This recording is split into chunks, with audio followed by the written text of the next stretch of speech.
Prime minister نے بالکل واضح کر دیا ہے کہ پاکستان کسی طریقے سے بھی امریکہ کو وہ کنسیشن دینے کو تیار نہیں ہے۔ اب ایک اور بحث چھڑ گئی ہے کہ ترکی کو وہاں پہ لایا جا رہا ہے اور ترکی اگری کر گیا ہے کہ وہاں پر افغانستان میں ایئر بیسز کو یا ایئرپورٹس کو پروٹیکٹ کرے گا اپنی فوج کے ساتھ، اور جس طریقے سے امریکہ نے اس کو کہا ہے کہ اگر آپ یہ کرتے ہیں تو ہم آپ کو S-400 پہ آپ کی سینکشن نہیں لگائیں گے۔ یہ جو بحث چھڑی گئی ہے پاکستان اور ترکی کے درمیان دخل اندازی کی کوشش ہے۔ بسم اللہ الرحمن الرحیم۔ اللہ کا بہت شکر ہے کہ پرائم منسٹر نے بالکل واضح کر دیا ہے کہ پاکستان کسی طریقے سے بھی امریکہ کو وہ کنسیشن دینے کو تیار نہیں ہے کہ پاکستان کی سرزمین کو استعمال کرے اور کسی طریقے سے بھی افغانستان میں مداخلت کرے ایسے۔ اور جس طریقے سے اس انٹرویور نے ایک طنزیہ انداز میں بات کرنے کی کوشش کی تو پرائم منسٹر نے بالکل واضح الفاظ میں کہہ دیا کہ یہ پاسبل نہیں ہے، ہم امریکہ کو یہاں بیسز نہیں دیں گے۔ یہ بہت ساری بحث بہت سارے حلقوں سے چھڑی ہوئی تھی اور یہ میرا خیال تک اسپانسرڈ بحث ہے گورنمنٹ کو انڈر پریشر کرنے کے لیے، لیکن داد دینی چاہیے حکومت کو اور تمام جو اسٹیک ہولڈرز ہیں کہ انہوں نے بڑا واضح اور بڑا کلیئر اور بڑا اچھا فیصلہ کیا اور انشاءاللہ اس کے بڑے مثبت نتائج نکلیں گے۔ اب ایک اور بحث چھڑ گئی ہے کہ ترکی کو وہاں پہ لایا جا رہا ہے اور ترکی اگری کر گیا ہے کہ وہاں پر افغانستان میں اس کے ایئر بیسز کو یا ایئرپورٹس کو پروٹیکٹ کرے گا اپنے فوج کے ساتھ۔ ہم شاید ترکی کو سمجھتے نہیں ہیں اور ہم یہ سمجھتے ہیں کہ شاید ترکی کو ذرا سا پریشر بنے گا، اور جس طریقے سے امریکہ نے اس کو کہا ہے کہ اگر آپ یہ کرتے ہیں تو ہم آپ کو S-400 پہ آپ کی سینکشن نہیں لگائیں گے، تو ترکی یہ بات ان کی مان جائے گا اتنی سینکشنز کی وجہ سے۔ ترکی ایک غیور، بہادر اور اپنے مفادات کی نگہداشت کرنے والی قوم ہے، اور کم از کم اب تاریخ جتنی کم از کم میں نے پڑھی ہے اس سے مجھے کبھی یہ شک نہیں رہا کہ ترکی میں جو فائدے میں ہوگا وہ کرے گا،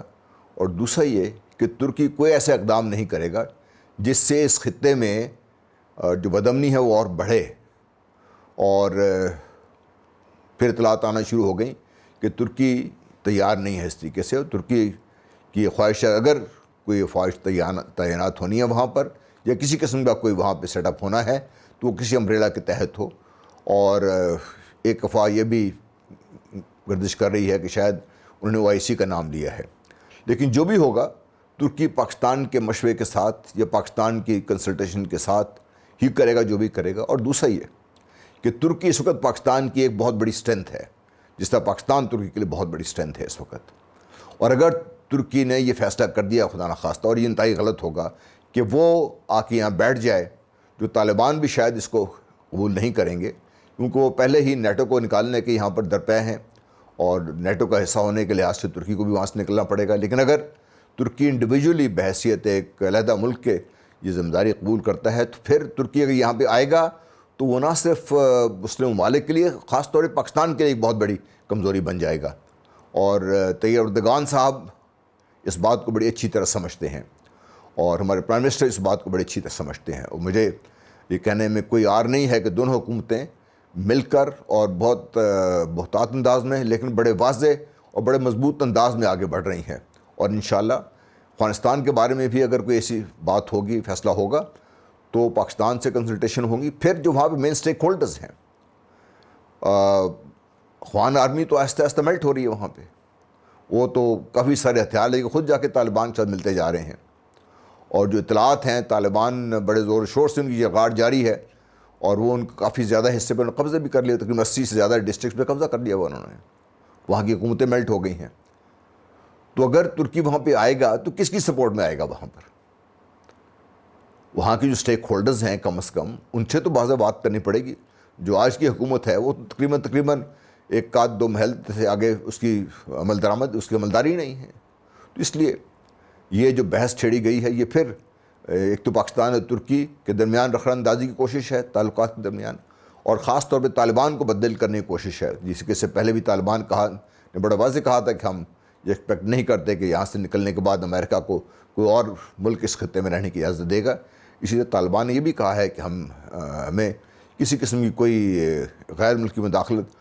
قبول نہیں ہے اس وقت، اور اگر کرنا ہوگا تو پھر ان لوگوں سے جو بھی کوئی ملک کرے گا، پاکستان یا ترکی یا جو بھی ایک کرے گا، وہاں پہ وہ وہاں پہ جو مین سٹیک ہولڈرز ہیں، یہ جو وہاں پہ اس وقت جو پاور ہوگی اس سے مل کے کرے گا، وہ کرنا بھی چاہیے۔